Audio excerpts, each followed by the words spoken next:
I'm interested in what high fidelity audio for me means at home. Okay. So what do I need? Like, Okay. what are the different elements needed in experiencing high fidelity audio? Okay. So, sky is the limit. So there are a lot of products, a lot of things that you can do. Okay. Right. So Take me through it like this. yeah.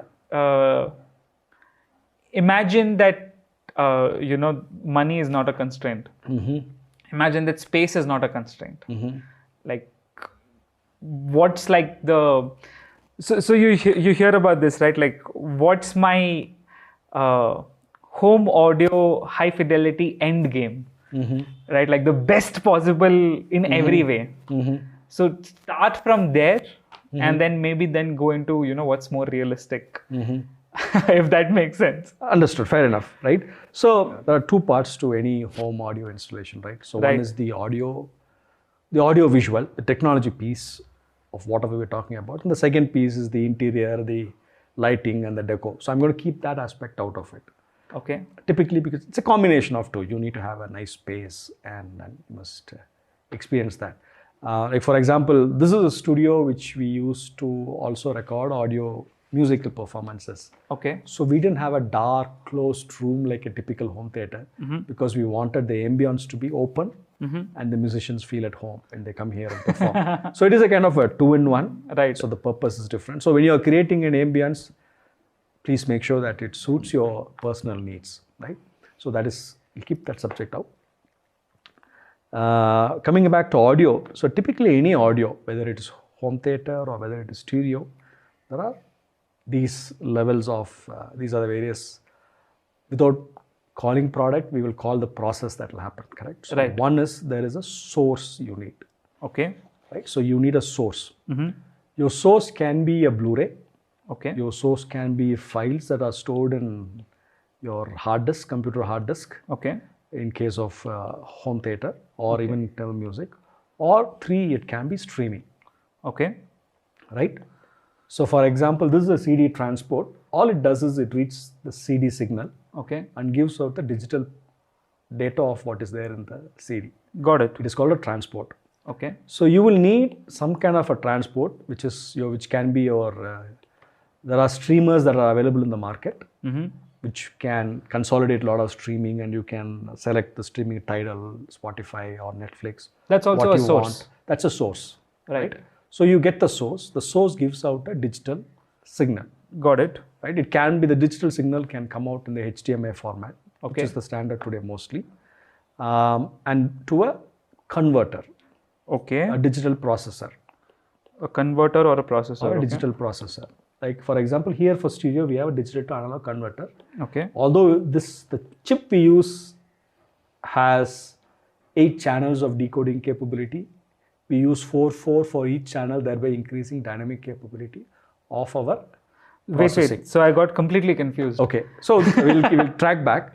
Yeah. Okay. You start with the source. I need a source file, wherever I get it from. CD, DVD, Blu-ray. Okay. Whatever. Yeah. So we have the source. Right. And then we need to go to the digital processors. Okay. So a digital processor, in case of stereo, will decode your stereo signal, which is only 2 tracks. In case of home theater, it will have to decode your Atmos or your 5.1 tracks as the content provides it. Okay. Correct? When you say tracks, you're referring to a single audio file, basically, to simplify it. Yeah. Like a single audio stream.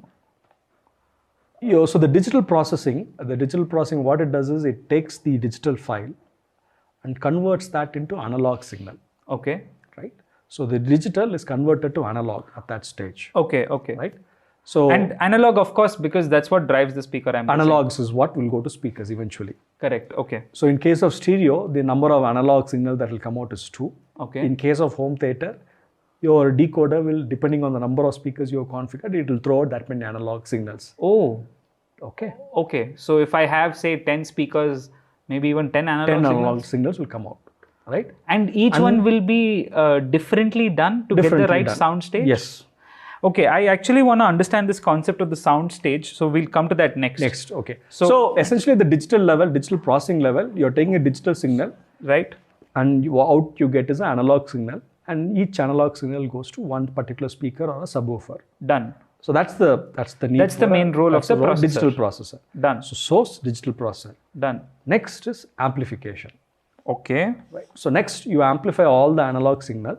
Okay. So that speakers can start to move. How do you produce music or how do you produce sound?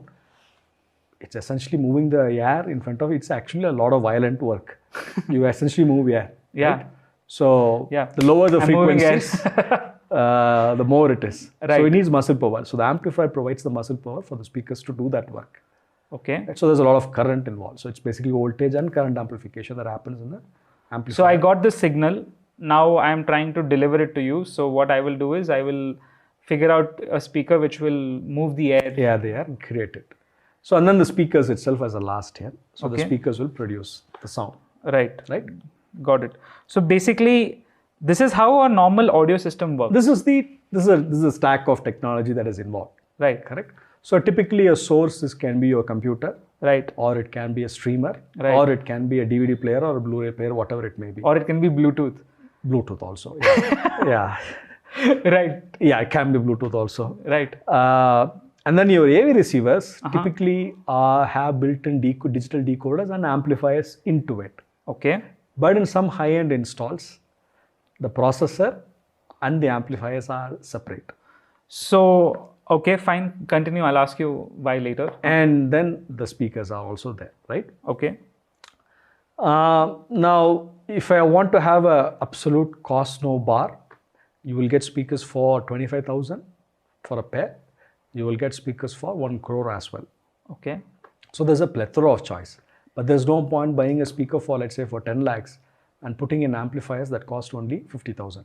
Oh. So everything in the chain should be equal quality, Oh, interesting. right? So your speaker, amplifier, source, digital processor must have qualities that complements each other's strength.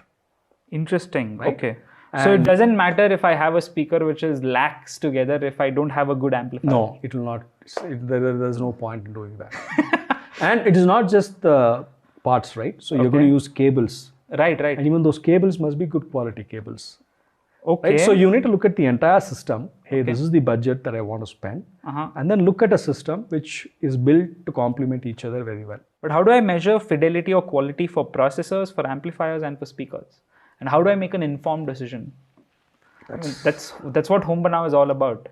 So Yeah, that's a very tricky question for audio, right? So the difference is, for example, a 20,000 rupee speaker used in a studio, like for example, there are studio monitors that cost as low as 25,000. That can produce flat frequency response, Okay. limited to their size. So just to understand, what do you mean by a flat frequency response? So it can produce all the frequencies. Okay. Right? So it can produce all the frequencies of equal length, right? 20 kilohertz to, let's say 40, 50 hertz, depending on the size of it.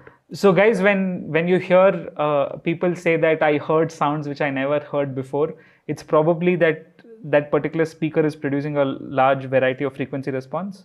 No. Is that no? No. Oh. So there are two ways to look at that, right? Whether you hear sound or not. One is some speakers distort and you hear a distortion which may look like an additional detail that you're hearing. Okay, this happens more often than you may want it to be true.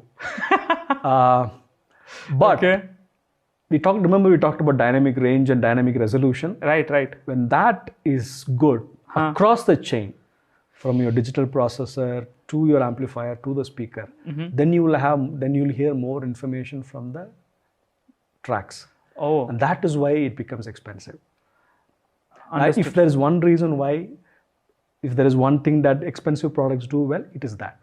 Right. That they are able to extract more information Right. and use that dynamic resolution. Like for example, what is the difference between a full HD and a 4K TV? Right. More resolution. Right. What is more resolution in audio? It is the dynamic resolution. Right. Right, without distortion and all of that, right? So that is the thing so as more and more product gets expensive, you get more and more true information out of the sound.